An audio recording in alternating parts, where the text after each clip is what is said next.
so much for joining us for this special panel for Squid Game, the challenge. I was actually lucky enough to visit this set before they started filming, played some of the games, lost playing Dalgona, got the umbrella. So yeah, I'm really excited to dig into some of the insight today. So we have 456 real players who went into Squid Game, the challenge in pursuit of a life-changing $4.56 million US.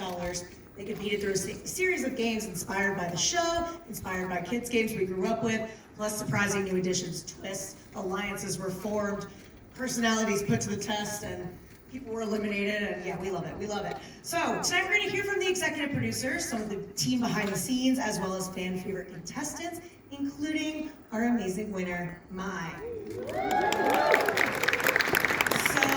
we have a lot of chairs, so I'm just going to bring everybody out now. Let's get started, shall we? So, please join me in welcoming to the stage executive producer, Nicola Brown. Executive producer, Tim Parker. Executive producer, Stephen Yebo.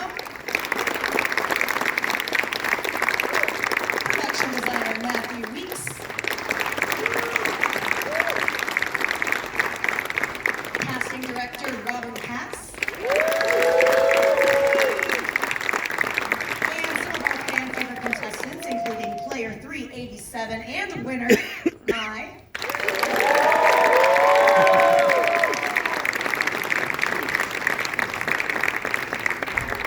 Player 302, Leanne.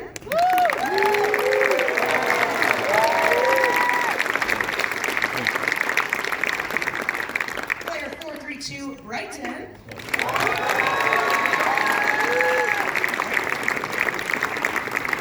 player 299, Spencer.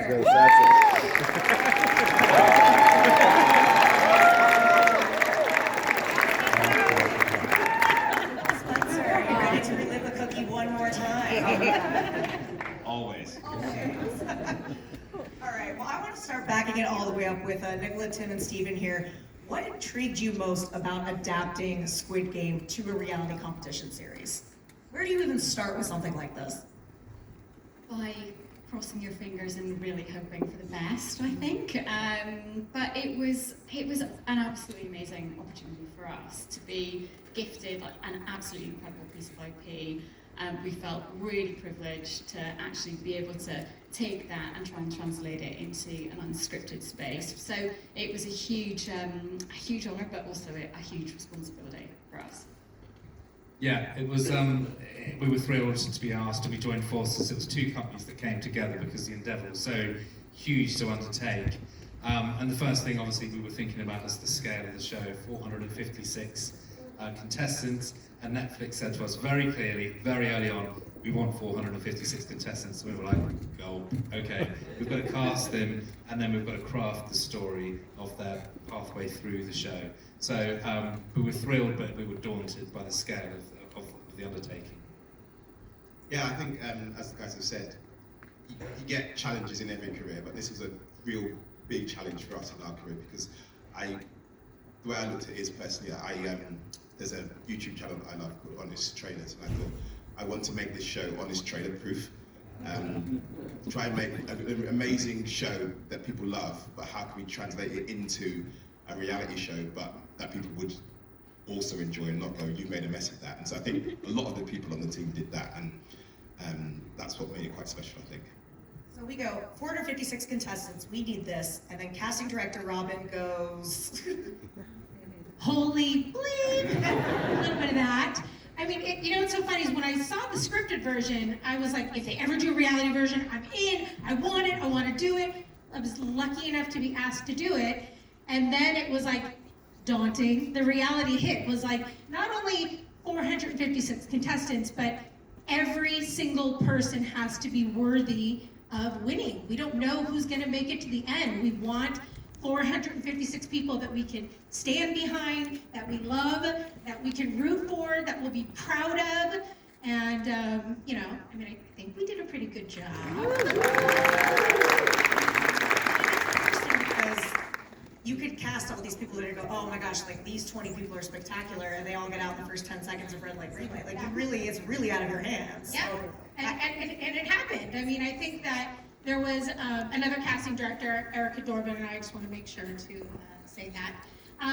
We fell in love with so many of the people going forward, and yeah, it was tough watching them leave, but as, you know, we were viewers watching it also, and as it was getting dwindled down and it was getting a smaller group and smaller group, we were still in love with all of the people who were chosen, and I think we're all really happy with how it ended up, with a winner that we can stand behind and we're excited about and is worthy of the prize in the end. Well, being part of 456 players, I can feel the tension and the excitement, anxiety, and I can feel that from the producers as well, because I felt all that too. What compelled, for our contestants, what compelled you to want to be on the show in the first place? Well, I joined because of my husband, because he loves me so much that he said, you should apply for it. After he nudged me and said, you have to watch the show, and after I watched it, I binge watched for 2 days, and then to prepare for the game, I even watched even more. And there, you know, and that's it. That was how I applied, because I became obsessed and I became curious. I can do this, I think. I only applied because I found out Trey had applied, and then they asked, is there a duo? Is there someone you'd like to come into the game with you as a duo? He didn't say me, he said 2 of his boyfriends. And I'm like, wait a minute, I'm retired, I'm not doing anything now. Texting him like, hey! And really quickly after he contacted, they contacted us. So, I mean, like, you know, I guess you just wanted an old white lady. We're very much glad you were in there. I am too, I really am. Right, what made you sign up? So truthfully, it's a long story with me, but I just wanted to get out of college. I wanted to leave so bad, and that was the #1 opportunity for it. I played football, couldn't play football anymore. That dream got brutally crushed, so I was looking for any opportunity to leave, and I saw an ad on Instagram one day, and like, there's no way they're turning Squid Game into a reality TV show, and I clicked it. I would say 5 months later, that whole entire process just went well after I clicked that button, and I was in London in no time. And I saw an ad on YouTube, and I was like, $4.56 million, wow. Because I got some family that have some financial struggles, and so I wanted to be able to help them out. But then along with that as well, I'd recently beforehand recovered from cancer, and at that point I decided that the 2 most important things in my life were making memorable experiences and making connections with wonderful people. So 456 people doing some crazy stuff, sounded like I could do both of those things.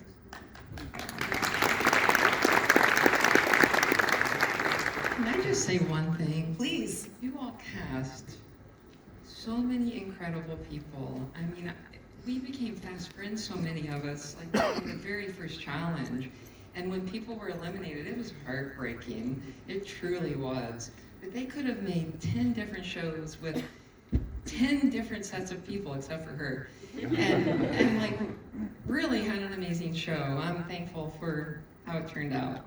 Well, I think it's what surprised me a lot about it is I went into the show watching it thinking it was going to be very, very cutthroat, and there was a lot of camaraderie amongst the cast, and I think it actually benefited a lot of the challengers. Yeah, I didn't. You came in a little hot, right? I don't have no idea what Leanne's talking about with friends, because But you 2 had a really sweet moment. yeah, no, Leanne just wanted to come butter me up. You know, she might have needed my help later on. I wanted to find out if you were real, and I did need people to help me in tug of war. Yeah, I had to let her know that I was real. My personality is real, black and white. It's straight to the point. There's no gray area. It's yes, it's no. So that's what she wanted to find out. I love it. So when this show was being made, I think one of the earlier conversations was how to convert something that kind of has darker themes like Squid Game into more of a fun reality competition show. So what were some of the struggles or what were some of the obstacles that you had along there and kind of setting the tone for how this show was going to be? Well, obviously we couldn't kill any of the contestants. I noticed that. Not when we wanted to. But what we quickly realised is that the dreams, when people got knocked out, that their dreams were dying, and that the hope of winning that money and the hope of having the fun of staying in the game to play the game, that was dying, that was ending, and you got the disappointment and the stakes from that. That was a big thing that we realised really early on. Obviously, we wanted to keep away from that dark theme that's in the drama, and then through that, you know, all the warmth and the love and the humour that shone through outside of those stakes of people getting knocked out of the game. That was a big obstacle to overcome, and just another big obstacle to overcome. It was that in the drama, obviously, they know that you're following like 5 or 6 people, and you're following them to the very end. With 456 cast members, and we have absolutely no idea who's going to end up winning. We had to be really confident we could follow people's stories when they progressed to the next round. And I remember when my started sort of shining through in about the 4th or the 5th episode, and was sort of like, right, can we piece together her story? She's doing really well. She's this interesting character. You're sort of going back and looking at what you've got to make sure that you can tell the story of all these people. And we had to be confident that we could tell anyone's story who won the show, and that was a huge technical and storytelling obstacle to overcome in making the show.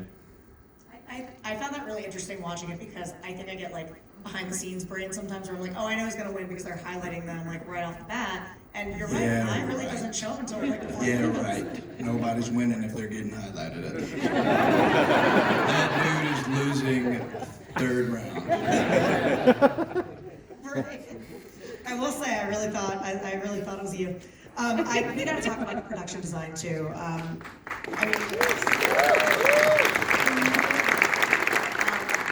Like I said, I've been to that set. It is immense. It's unlike anything I've ever seen. It's like that red light, green light room, walking in there. I think, like, even on the show, you cannot even begin to imagine how giant that room is. It's like a giant football field. Where do you even start, Matthew? Where do you even start? Watching it as a viewer, the drama. I suppose that would help. I was such a fan, and I was really, really taken by how original and distinctive it looked, the drama. And then obviously jumped at the chance as soon as I was approached to design it. And then realised the undertaking of obviously the drama, you set up walls or the look for that specific shot. And anything outside of that is not needed. And in early discussions, we realised that we had to create an environment that was fully immersive, 360, that was completely practical, that could house these people, feed these people. They had to use bathrooms, they had to wash, and we realised that they had to buy into it and completely believe the space that they were in, forget that the cameras were there. So that was the thing that was probably the most exciting and equally the most terrifying to try and overcome. There were cameras everywhere. Do you know how many? I think in the dorm alone was like 140. We started off with 140, and then as we lost contestants, we were reconfiguring the beds as the games were progressing in order to open up camera shots. I think it was a real headache at the start to try and accommodate that number of people and get the coverage so that we knew that there was nowhere to hide. Right. And then as we went on, we lost beds, we opened the space up, reconfigured the space, and then that allowed better coverage with fewer cameras. There was an interesting aspect of it. I mean, you talk about the dorms. There's no clock. It's like a casino. I think Brighton said that in one of the episodes. It's like a casino. There's no clock. You don't really know what time it is when the lights are coming on. Also, like, as an only child, sleeping in a room with 456 people is a nightmare to me. So, like, what were some of the psychological aspects of the game that maybe you weren't expecting as a result of all of that? I'm a real big gambler back home, so casinos are definitely... Like home? Yeah, I felt home. Just walked in there, and there's no camera, there's no clock, there's no window, there's no nothing. You lose track of time, like you said. You don't want to know that there's cameras there. You don't want it to be you don't want it to feel like you're being filmed, and that's exactly what it felt like. We woke up every day. There's not a camera in your face. There's one on the bed, but you're not worried about it. There's no there's no men walking in there with cameras and bothering you every day. So you really got to do whatever you wanted, and it felt like you were living normal life. I wanted to get out of there, no matter how bad I wanted that money. In the back of your mind, you want to leave because it was that good of a setup, and There was it only felt like you were one living through. time. There was only one time I knew there was cameras that I noticed them, and that's when I called Trey over, and I'm like, Trey, cover your microphone, cover your mic, because I didn't want anybody to hear what I was going to say to him, and he's like, no, I'm not covering the mic. Like, and then at that point, I saw this camera go. Whoop. The sound of the cameras moving towards you is a terrifying sound. It really, really is. Now, Ma, you are the winner of Squid Game, the challenge. Congratulations. Looking back at your experience and reflecting on it, what do you think were some of your most pivotal moments of your gameplay? My most pivotal moment was playing the elimination game, where I almost gave up 3 times. I told Leanne, I told Chad, and I told TJ. I said, I can't do this. But they supported me. They said, you have to play. And that was my pivotal moment to stay focused and just go and play. Yes. Well, you won. Good job. Leanne, how's Trey? Trey is great. He's at Utah Shakespeare Festival right now. He has a Okay, gig, so he Trey. couldn't come. And even though they're all Mormons on Sunday, so he could have been here. He had to be back by 10 a.m. tomorrow, so he just couldn't make it. He really wanted to come. He's doing great, though. I think the audience has really gravitated to your watching you two together. What was it like having him in there, but then also having to kind of take care of your own? Like at one point you're like, I want to win this too. Yeah, when I was eliminated by Trey, I was crying, and those were real tears, and it wasn't so much like, oh, you know, I'm not really dying, but I really wanted to stay in the game. But it was beautiful to see him in the dorm, just off in the distance. We had made the decision we weren't going to be joined at the hip, because we aren't anyway. And we got to know different people, which was advantageous for us. It only upset a few people that we made it so far together, but we weren't the only duos cast. We just maybe made it the farthest together. I'm actually curious, Robin, a little more about that, because there were some people, I mean, there were a couple people I actually kind of recognized, and then there's some people that were coming as families, maybe there were couples that didn't make it. I mean, can you talk about kind of the wide range of what you were looking for? Yeah, I think when we started, we all weren't exactly sure specifically what types of people we wanted in there. And I think it changed a lot throughout the casting process, but we were so lucky to have the freedom to cast any and every type of person possible. All age ranges, all backgrounds, all sizes, all shapes, all colors, every single person we wanted represented. And through it all, we were like, here's a match, let's give it a shot. Here's this, let's give it a shot. And sometimes production and Netflix would say, we don't want this. And then a few weeks later, they're like, maybe we do want this. Maybe we do want some duos in there. And it was, you know, it was a learning experience. Season 1, especially in casting, is all about what do you guys want? And it changed a lot throughout the process. We pitched a lot of people for the show. A lot. Leanne, do you feel like coming in as a duo was like, gave you more of a target on your back, or more of like a... Oh, absolutely. And we had made the decision we were not going to tell anybody we knew each other. And if you guys watched the first episode, oh my God, that was like over. Because Trey's sobbing at the finish line. I'm like maybe or maybe not gonna make it over. And it just went out the window. So we had to be open about it.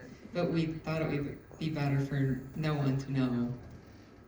Right, you can't, we mentioned you coming, what were you saying? I would have loved a duo. Oh yeah, yeah. Yeah, I didn't get that option. Well, Next time, Brighton, you and me. let's talk about, together, love it. Brighton, we mentioned you came in a little hot, you're kind of the heel at the beginning. And then, you know, I've interviewed you, you're a very nice guy. So what was your strategy going in? Is there anything you would do differently if you did it again? I didn't have a strategy going into the game, just being an athlete growing up, you have strategies going into games, and then you get hit in the face, and that strategy goes completely out of the window. So I kind of viewed Squid Game the exact same way. And I just walked in there and wanted to be myself, and I saw people taking the route of being quiet, staying out of the way, not stepping on anybody's toes, because they don't want to target on their back. So I kind of, knowing I was one of the youngest ones there, I wanted to lean into, not the villain role. I didn't expect the edit to, I was that bad of a person. But yeah, thanks guys. But no, I did want to tap into the role of trying to be some sort of leader, but I know that it's not going to correlate well with people in a room with 300 other people. Nobody's going to like the leader, nobody's going to like the person that's trying to stand out, but as me, and I wanted to tap into that role and see how far it could take me. Well, you're sitting next to Spencer, so I assume you two don't absolutely hate each other. No, he's a good guy. I'm flattered. Thank you. say that. I don't absolutely hate him at all. Are you ready to? Not backstage. Not absolutely. Are you ready to relive the cookie moment? What do you mean relive? I mean, you played it on the screen. Yeah. Is it on right now? It's like I gotta talk about this every day. Okay, let's go back there. What would you have done differently in the whole selection process? Nothing in the selection process. I think the really interesting thing about that is people are like, you seem really stressed about like making the decision, like, wow, that must have been hard for you. And the decision itself, making it, wasn't hard, because I feel like I have a strong sense of what things are morally right in certain situations, and I felt like making the umbrella was my moral North Star in that situation. I didn't want to put that on anyone else. What was hard about it was just like, I got way too in my head about the fact that like I made a decision that affected other people. So I would have taken a deeper breath, because like my friends are like, why'd you pick up the cookie and start stabbing it with a needle? And I'm like, that's a good question. I'm stressed, okay? A little bit, just a little. Well, that's the thing is, in Dalgona, normally like it's randomized and you don't have a whole team of people relying on you to pick the umbrella. So there's a lot of pressure there. Yeah, there's a lot of pressure. I'm sorry, my mind was back one sentence. You said I was sleep deprived and stressed. And I was saying, I actually slept well. I come from a big family, and also being in a room surrounded by lots of other people, I just slept like a baby. It just felt like adult summer camp. Like no one had phones, we were all forced to talk to each other. It was wonderful. Can you imagine going to bed with everybody here tonight? Just lay So now down. line up on beds above every one of y'all's heads, and I know 90% of y'all snore loud. It was rough. It's like white noise.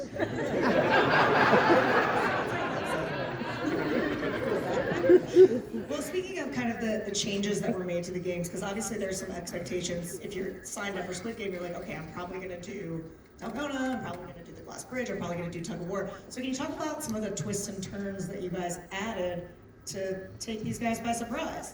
Yeah, absolutely. It was, we knew that everybody coming to the series would have absolutely watched the drama, and that they would have revised, and they would have practiced, and they would have really thought about their strategies. And so we wanted to create a space in our world that gave people moral conundrums, because obviously the games, as we know in the drama, ultimately are sort of games of chance. You know, if you're good at cutting out a cookie with a pin, I tried it in testing, I was terrible, you might get through, and if you don't, well, you don't. But we wanted to create a space where actually they faced a moral conundrum, and actually it's really interesting what Spencer was saying about your sort of moral North Star, because for us, the essence of what we came to in thinking about what was really central for our version was this idea of how you play is who you are.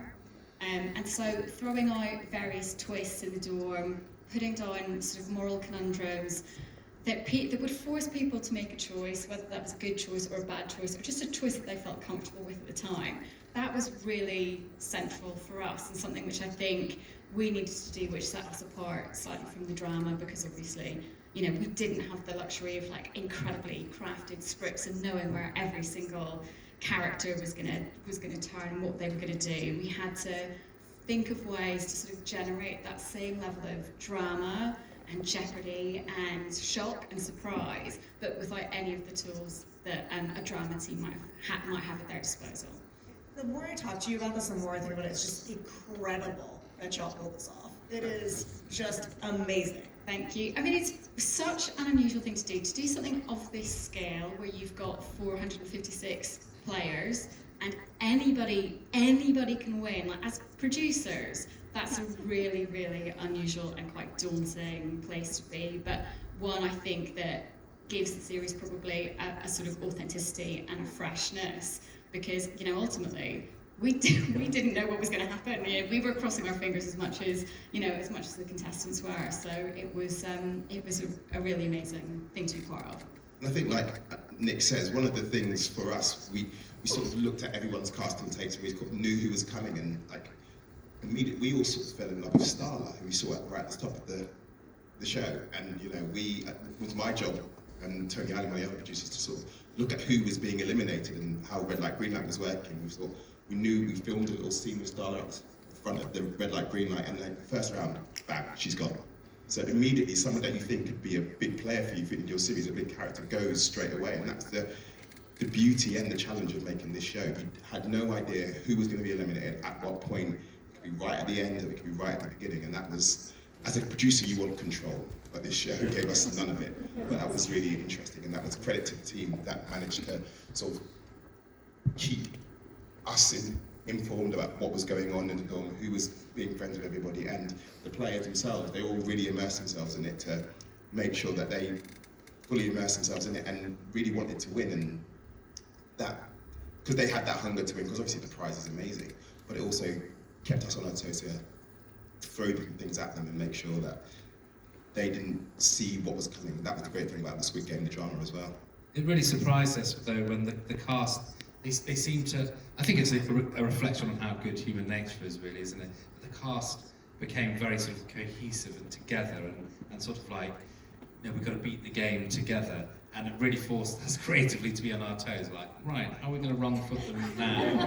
Because they're really teaming up. And actually on the glass bridge, they all came up with this plan, and then somebody broke ranks, actually broke ranks, and that sort of like upset the apple cart, as they say, and the cracks started to appear with everyone being all together.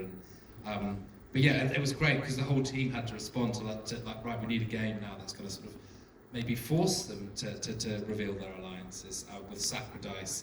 I mean, we had 650 people working in the production team round the clock to make more than the cast to make the show. It's the biggest team I've ever worked with in television. I mean, an incredible team of creative producers, you know, from the low to the high. It's amazing.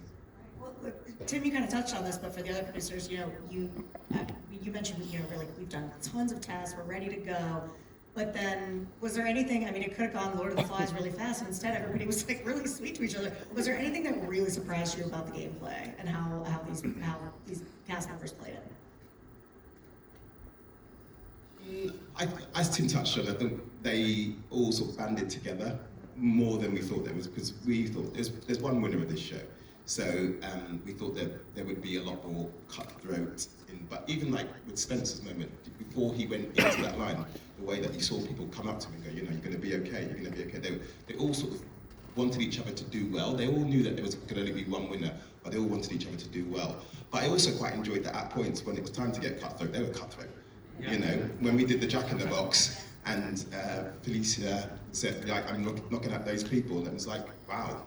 You know, it was great. So I think they knew the moments where they had to sort of play their own game, but there was other points where they're like, we're in this together. I think it's an experience where a lot of reality TV casts have when they go, you know, this is our thing, no one else is going to do that. And we'd love to do the show 10 times, but they're going to be the first people that have ever done it. So I think they all sort of knew and connected with each other, going, we are the first people to play Squid Game for real, and that camaraderie really came across in certain moments in the show. For the contestants, we mentioned that there were some curveballs, twists, and turns. What was the one that threw you off the most, or was so unexpected? Obviously, there was the phone, there was the picnic, where, you know. Battleships. Tug of war, yeah. Let's talk about warships. Warships, yeah. Well, Brighton was pissed. Warships, it was the first twist when it came to a game that we were about to participate in. So my team, we thought that it was going to be tug of war. That's what we prepared for. We were ready to go. We were the big men in the line, whatever, and that's when the first twist came, and we had to adapt as best as we could. And that's whenever we tried to be, like you said, we tried to work on teamwork, and we tried to figure out how to beat the challenge together. And some of my teammates moved on, but I did not. So That's where I worked on TJ to be on his team, and Trey was working on Chad to be, just so we could decide which team we were going to be on. Because I knew I needed someone to compensate for me. I mean, I could do a lot with adrenaline, but, there was gameplay going on. I knew that there was no tug of war for one, because just look at the demographic, between men and females. And I just immediately just went straight to the line. I said, you know what, these guys can fight over it because it's ridiculous. So I just sat down, and then they can have it at it. I think the biggest surprise for me as far as the games, and this sounds really silly, but I didn't expect them to reuse any games from the original show. I thought it was also all going to be physical. I don't know why I had this in my mind, but I was just hitting the gym like it was nobody's business. And when I got off the airplane and made it into the game for red light, green light, my legs were still sore and shaking. And so I had to recover and adapt. The thing about red light, green light that's so wild is it wasn't really about the running or it was how you landed mid-stride. That could kill you. It was I practiced a basketball defensive stance, so I was squatting the first 3 times. I feel like the people that were laying down had a point. But it takes forever to get back up. I don't know. Did you all play it at all? Yeah, we had a bit of a run at it in testing, and what was interesting is that the players actually played it quite differently to the rest of the testing. We should have seen this coming, but they played it far more conservatively, which was a really interesting take. And I think that sort of took us a little bit by surprise, but it's the right way to play. So yeah, there was always surprises that they were throwing at us.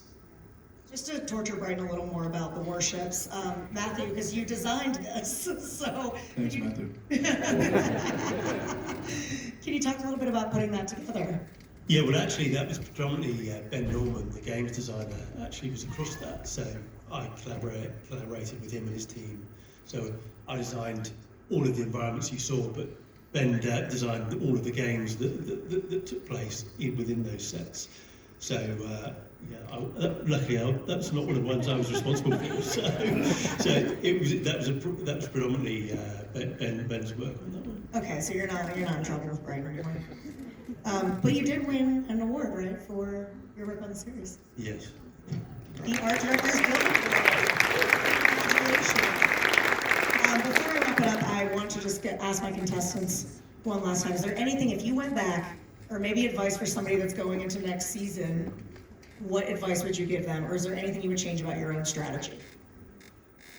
I have no change in my strategy. Just follow my path, I will win. I would say just be resilient, because you never know what's coming next. I would also not change my approach. I would give everybody the tip of be cutthroat, because you, like she said, you don't know what's coming next, so be cutthroat. Take a deep breath. Sleep less and talk more to everyone. There's so many fun people to meet. I love it. Well, I want to thank the executive producers and cast of Squid Game, The Challenge.